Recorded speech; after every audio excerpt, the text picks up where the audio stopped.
The billionaire thought he'd lost his daughter. Then a waiter said 5 words. The strange thing about hope is that it only takes a few words to bring it back to life. Rain tapped softly against the tall windows of Blackstone Grill, one of the most exclusive restaurants in downtown Chicago. The city lights shimmered across the wet streets below, turning the night into a blur of gold and silver reflections. At a corner table near the glass, Ethan Brooks sat alone. Most people in America knew his name. Financial magazines called him a visionary. Business networks called him a billionaire genius. Investors followed every move he made. But none of those titles mattered tonight. Not when his eyes were fixed on a photograph he had looked at thousands of times before. The edges were worn now. The colors had faded slightly. Yet he could still see her smile as clearly as the day the picture was taken. Sophie Brooks, 8 years old, blonde hair blowing in the summer wind, bright blue eyes full of curiosity. His daughter, the daughter the world believed had died 8 years ago. Ethan carefully traced the corner of the photo with his thumb. He did this often when nobody was watching. Not because he enjoyed remembering, because forgetting felt worse. 8 years earlier, a terrible accident had shattered everything. His wife had been lost. His daughter had disappeared. Search teams had spent weeks looking. Investigators eventually closed the case. Friends urged him to move on. Therapists encouraged acceptance. Reporters stopped asking questions. But Ethan never stopped looking. Every year, he funded new searches. Every year, private investigators returned with nothing. Every year, hope became a little quieter. Yet somehow it never disappeared completely. The waitress approached with a glass of sparkling water. Ethan thanked her politely before returning to the photograph. Around him, conversations filled the restaurant. Executives discussed mergers. Couples celebrated anniversaries. Laughter rose and faded beneath the soft piano music. Life moved forward for everyone else. Then a shadow paused beside his table. Ethan looked up. It was an older waiter carrying a fresh cup of coffee. The man's uniform was spotless. His gray hair was neatly combed. He appeared ordinary in every possible way. The kind of person most customers would never notice twice. "Fresh coffee, sir," the waiter said quietly. Ethan nodded. "Thank you." The waiter placed the cup down carefully. Then his eyes drifted toward the photograph resting beside Ethan's hand. Something changed. It lasted less than a second. A flicker of recognition. A brief hesitation. But Ethan noticed. Years of business negotiations had taught him to read faces. The waiter looked at the picture again. Then at Ethan. Then back to the picture. Suddenly the noise of the restaurant seemed farther away. The piano faded into the background. The waiter swallowed slowly, as if debating whether he should say something. Ethan felt his pulse quicken. "Is everything all right?" he asked. The waiter remained silent for a moment. His eyes stayed locked on Sophie's photograph. When he finally spoke, his voice was calm, soft, almost careful. "She has your mother's eyes." Ethan froze. The words struck him harder than any headline, any business crisis, any negotiation he had ever faced. His grandmother used to say the same thing. His mother had said it too. Sophie had inherited those exact blue eyes from Ethan's side of the family. It wasn't information anyone could guess from a photograph alone. Slowly, Ethan stood from his chair. His heart pounded against his ribs. The waiter's expression revealed nothing. Yet something in his eyes suggested a story waiting to be told. And for the first time in 8 years, Ethan felt something he had almost forgotten how to feel. Hope. For a long moment, neither man moved. The rain continued to tap against the windows. The piano continued to play. Glasses clinked somewhere across the dining room. Yet Ethan Brooks heard almost none of it. His attention remained fixed on the older waiter standing beside his table. "What did you say?" Ethan asked quietly. The waiter seemed to realize the weight of his words. He glanced around the restaurant before returning his gaze to the photograph. "I said she has your mother's eyes." Ethan's throat tightened. Very few people knew that detail. Fewer still would recognize it from a picture. "How would you know that?" The waiter hesitated. His weathered face carried the expression of a man carefully choosing his next words. "Because I have seen those eyes before." Hope arrived so suddenly that it almost hurt. Ethan had spent years protecting himself from hope. Hope had become dangerous. Every lead that went nowhere. Every phone call that ended in disappointment. Every investigator who promised answers and delivered excuses.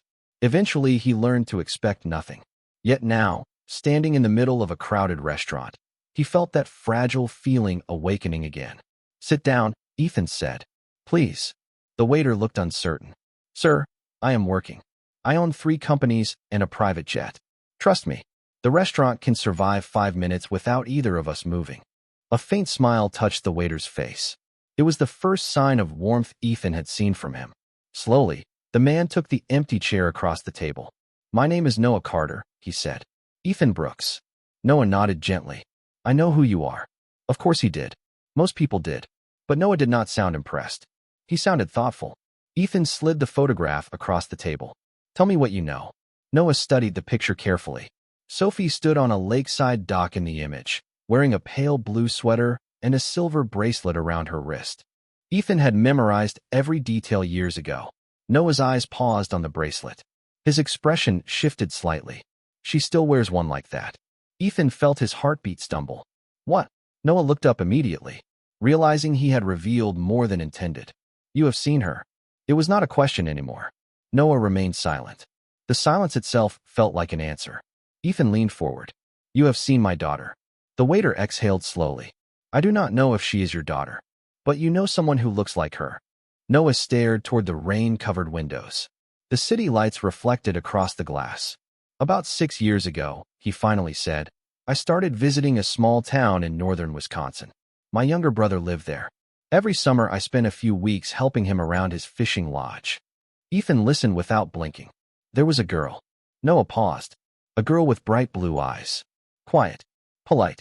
Always reading books on the dock while the other kids played. Ethan's hands tightened around the edge of the table.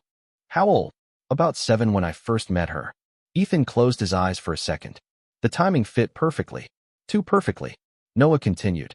I never thought much about it. Until tonight. Then I saw this photograph. His finger touched Sophie's picture. And suddenly I felt like I was looking at the same child. Ethan opened his eyes.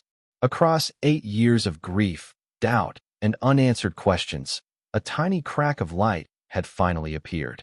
And for the first time in a very long time, the darkness did not seem quite so endless.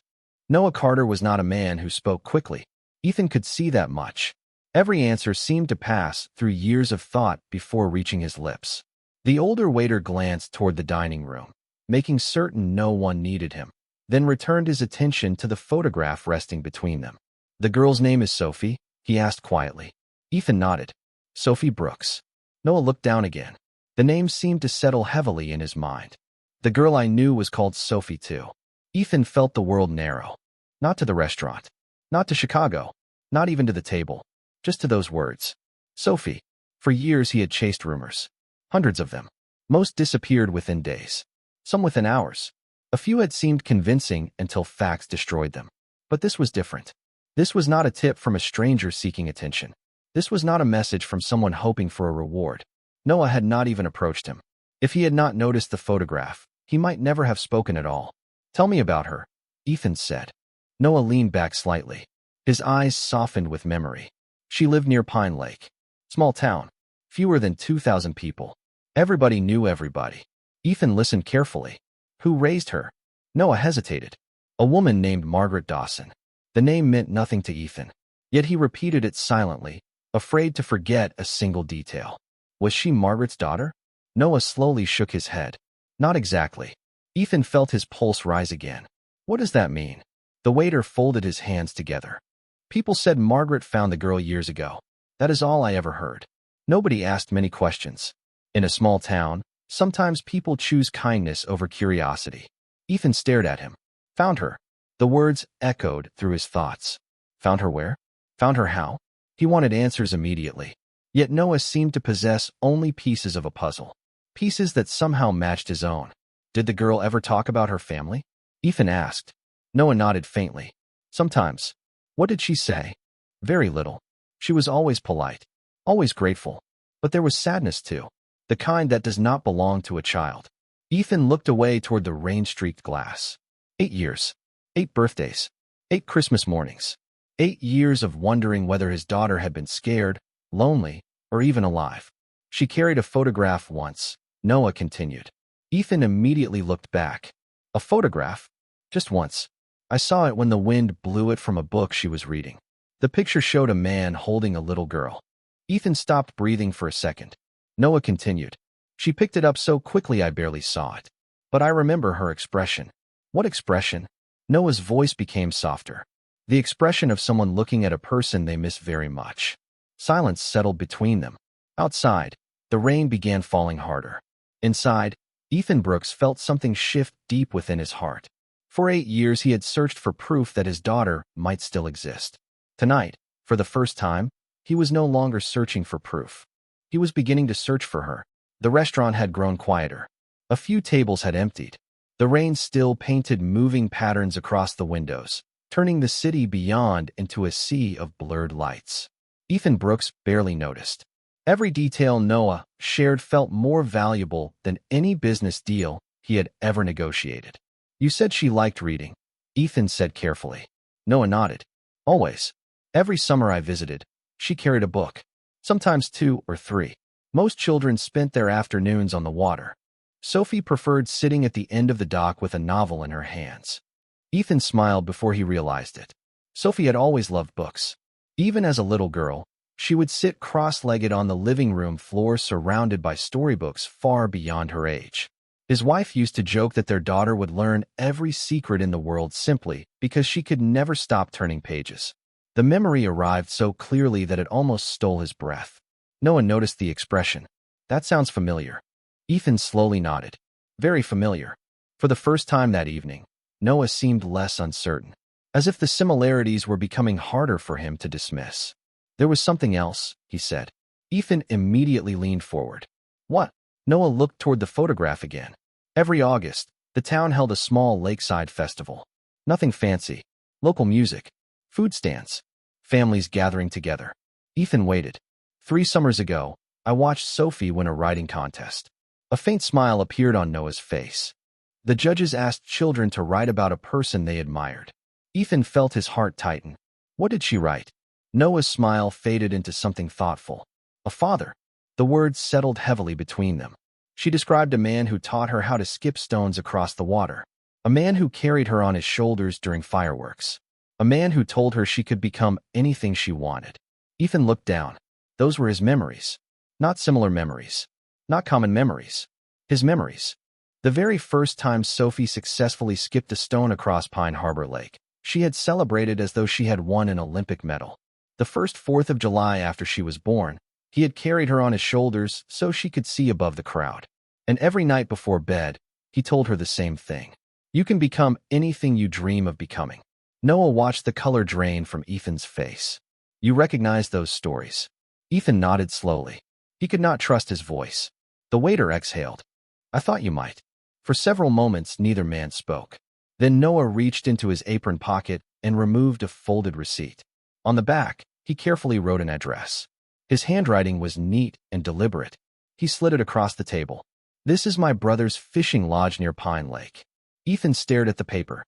It looked ordinary, yet it felt like the most important object he had touched in 8 years. Do you think she is still there? He asked quietly. Noah considered the question. Then he answered with complete honesty. I do not know. He paused. But I know this.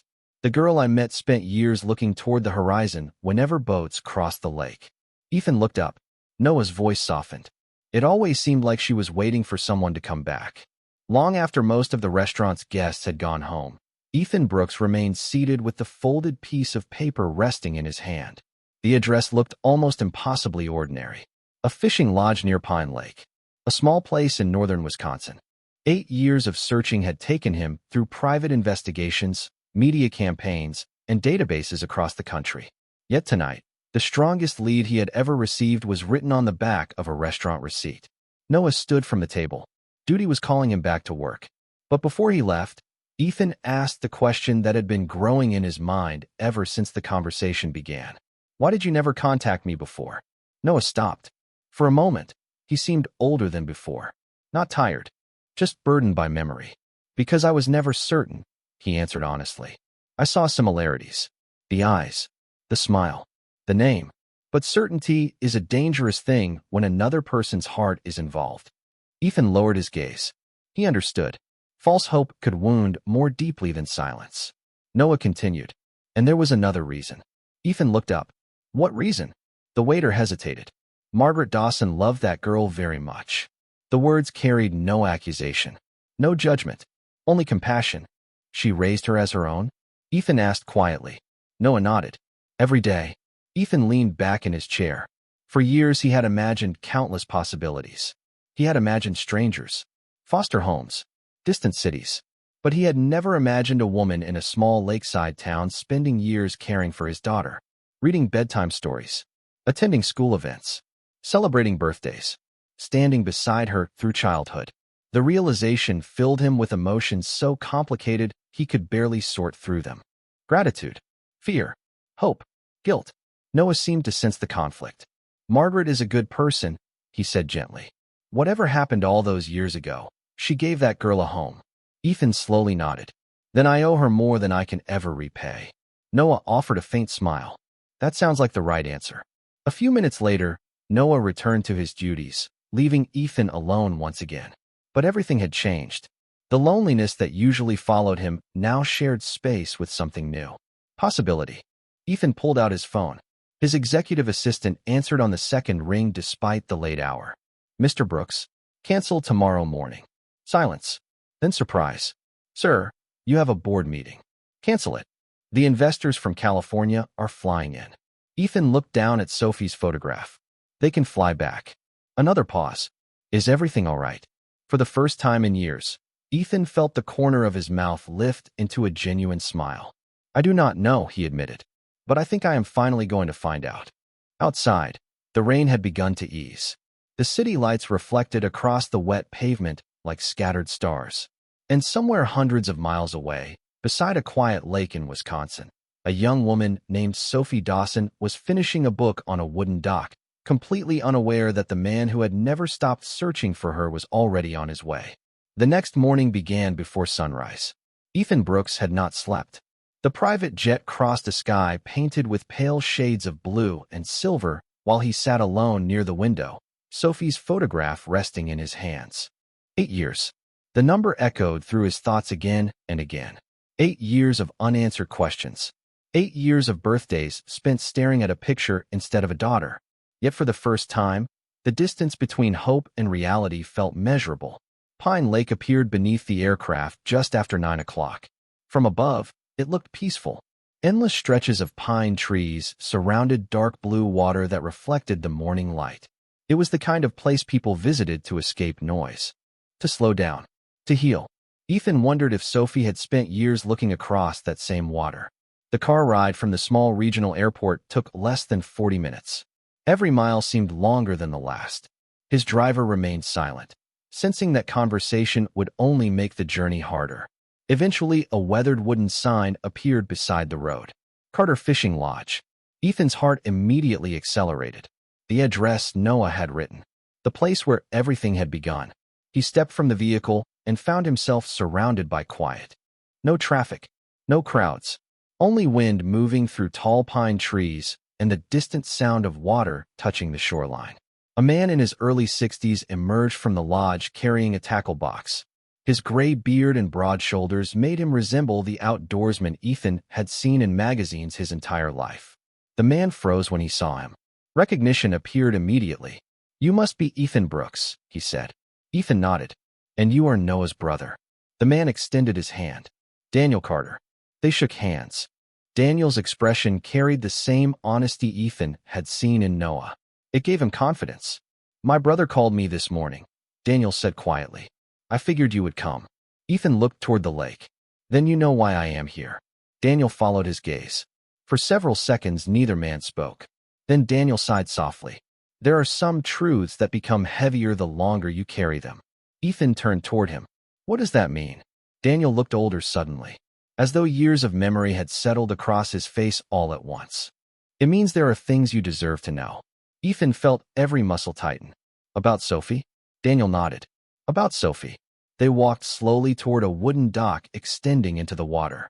The same dock Noah had described. The same place where a young girl had spent summers reading books and staring at the horizon. Daniel stopped halfway down the dock and rested his hand on the railing. There is something I never told Noah, he admitted. Ethan's pulse quickened. What? Daniel stared across the lake. Margaret Dawson did not simply find that little girl. The wind moved gently across the water. Ethan waited. Daniel finally looked at him. Margaret knew exactly where Sophie came from. For several seconds, Ethan Brooks could only stare at Daniel Carter. The words seemed impossible to fit together. Margaret knew exactly where Sophie came from. The statement echoed through the quiet morning air like a bell that refused to stop ringing. "What are you saying?" Ethan finally asked. Daniel rested both hands on the wooden railing.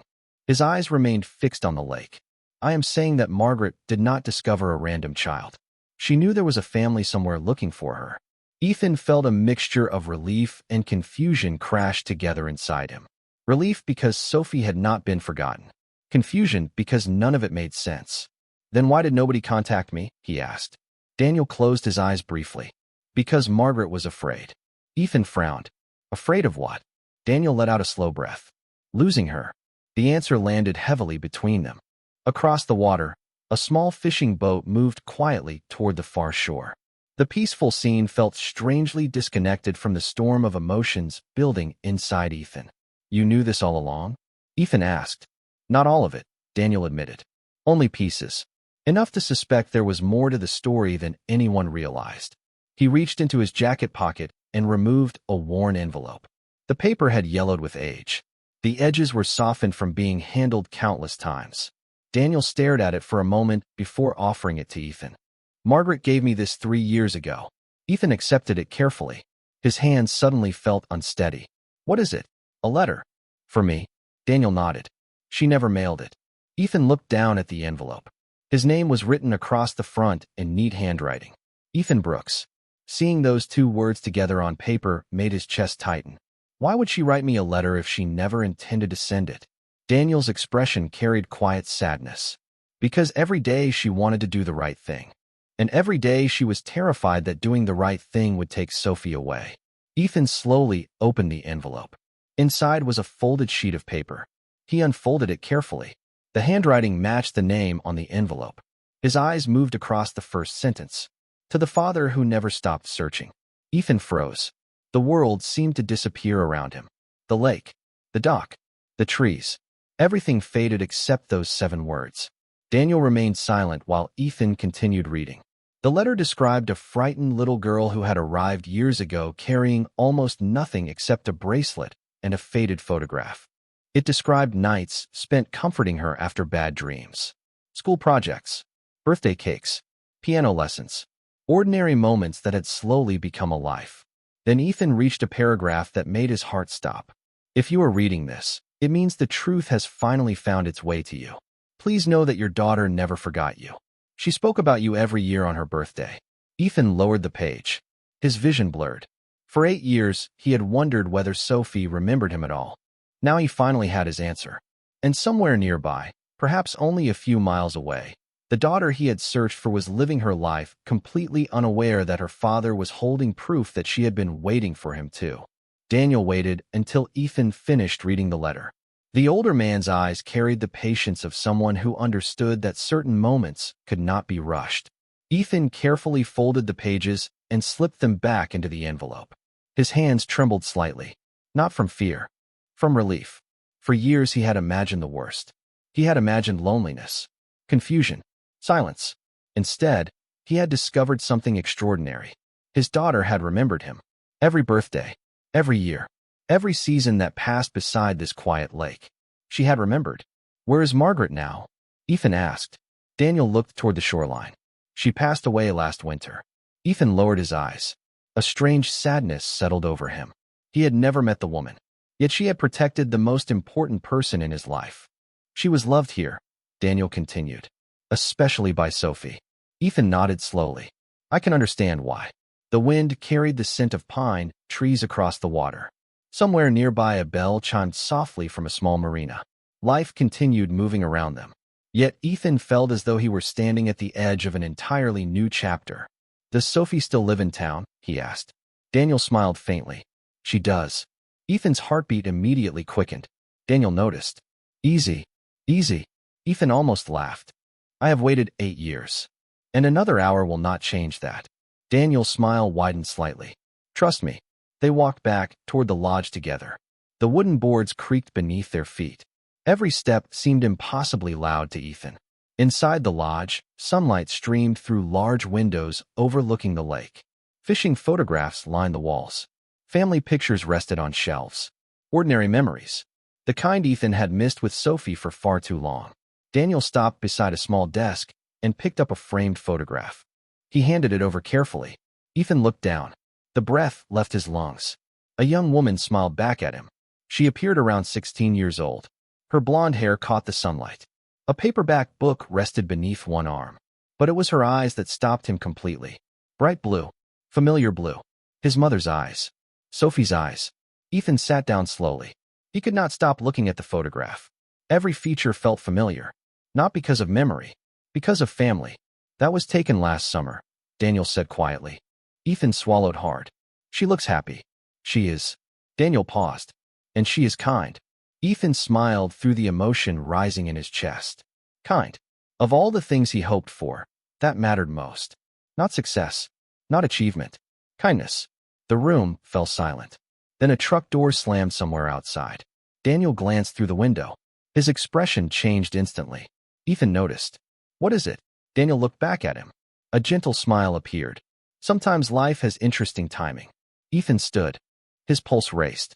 Daniel nodded toward the parking area beyond the trees. A young woman was walking up the path carrying a canvas tote bag filled with books. Sunlight danced across her hair as she approached the lodge. Completely unaware of who was waiting inside. Completely unaware that the search which had lasted 8 years was about to end. Sophie stepped onto the porch carrying her canvas bag and paused when she noticed an unfamiliar black SUV parked beside the lodge. She looked curious but not alarmed. To her, Pine Lake was the kind of place where surprises rarely happened. Ethan Brooks stood just inside the doorway, unable to move. For 8 years he had imagined this moment. He had imagined what he would say, how he would introduce himself, whether she would recognize him. Yet now that the moment had finally arrived, every prepared word vanished. Sophie pushed a loose strand of blonde hair behind her ear and entered the lodge. "Good morning, Daniel," she said with a smile. "The bookstore finally got that history book I was telling you about." Then she noticed Ethan. Her smile faded into polite confusion. "Oh, sorry. I did not realize you had company." Ethan looked into her eyes. The same eyes from the photograph. The same eyes from his memories. The same eyes Noah had recognized across a crowded restaurant hundreds of miles away. Sophie tilted her head slightly. Something in her expression changed. Not recognition exactly. More like curiosity. As though she felt a connection she could not explain. Daniel quietly stepped away, giving them space. The room became still. Sophie glanced from Ethan to Daniel and back again. "Do I know you?" she asked softly. Ethan swallowed. His voice almost failed him. "I think I have known you your entire life." The young woman frowned slightly. Then Ethan reached into his wallet and removed the worn photograph he had carried for years. He held it out carefully. Sophie's eyes widened the moment she saw it. She took the picture with trembling fingers. For several seconds, she simply stared. Then her gaze moved slowly back to Ethan. "Where did you get this?" she whispered. Ethan could barely breathe. "It was taken on your 8th birthday." Silence filled the room. Sophie looked at the photograph again, then back at Ethan. Her eyes glistened. "My birthday?" Ethan nodded. "You were wearing your favorite sweater because you said it made you look like an explorer." A small gasp escaped her lips. Margaret had told her that story years ago. Only a handful of people could have known it. Sophie lowered the photograph. "Who are you?" she asked, though part of her already seemed to know. Ethan's eyes filled with emotion. 8 years of searching. 8 years of hoping. 8 years of refusing to give up. All of it led to this single answer. "My name is Ethan Brooks." Sophie stared at him. The room fell completely silent. Even the wind outside seemed to pause. Then she asked the question she had carried for most of her life. "Are you really my father?" Ethan smiled through tears he no longer tried to hide. "Yes." Nothing dramatic followed. No speeches. No grand declarations. Sophie simply crossed the room and wrapped her arms around him. Ethan held her gently, as though the moment itself was something fragile and precious. Outside, sunlight danced across the surface of Pine Lake. Inside, 2 people who had spent years missing each other finally stood together. Later that afternoon, they sat on the dock sharing stories, photographs, and memories. There would be time for questions, time for healing, time for new beginnings. But for now, they simply watched the water. Because sometimes the greatest miracle is not finding someone you lost. It is discovering they never stopped waiting for you either.